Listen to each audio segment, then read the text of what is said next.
कई प्रकार की उसमें उपमा दी जाती हैं कि सत्संग कौन करता है। सत्संग सत्पुरुष का होता है।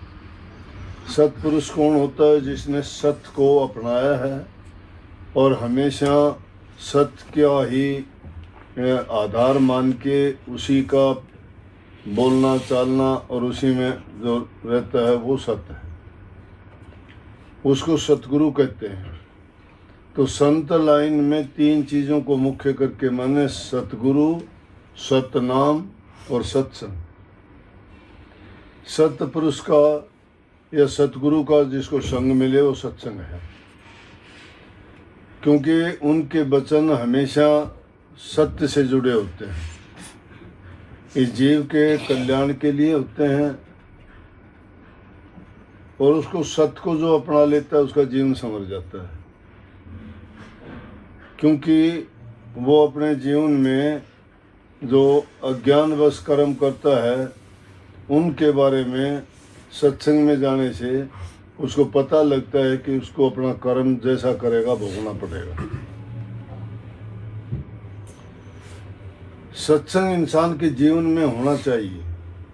एक तरफ सत्संग में जाते हैं, दूसरी तरफ हमारी बुरी आदतें उनको नहीं छोड़ते, तो उन्होंने सत्संग को अपनाया नहीं।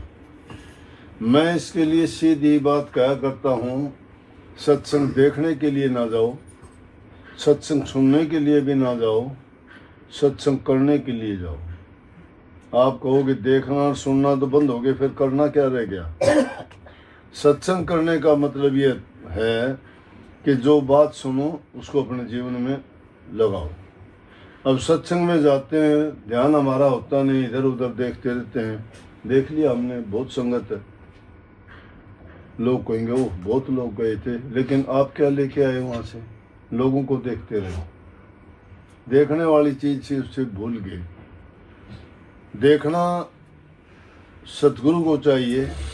जो जो वचन फरमाते हैं वो एक तीर के समान होते हैं। अपने हृदय के कपाट खोल के जो पूरी तवज्जो के साथ सत्संग सुनता है उसको सत्संग का लाभ मिलता है। दृष्टि सतगुरु पे होनी चाहिए, कान उनके वचनों पर होना चाहिए, हृदय उनको रखने के लिए खुला होना चाहिए। लेकिन उस टाइम पे अगर हम ध्यान भटकाते हैं तो हमने सत्संग नहीं किया।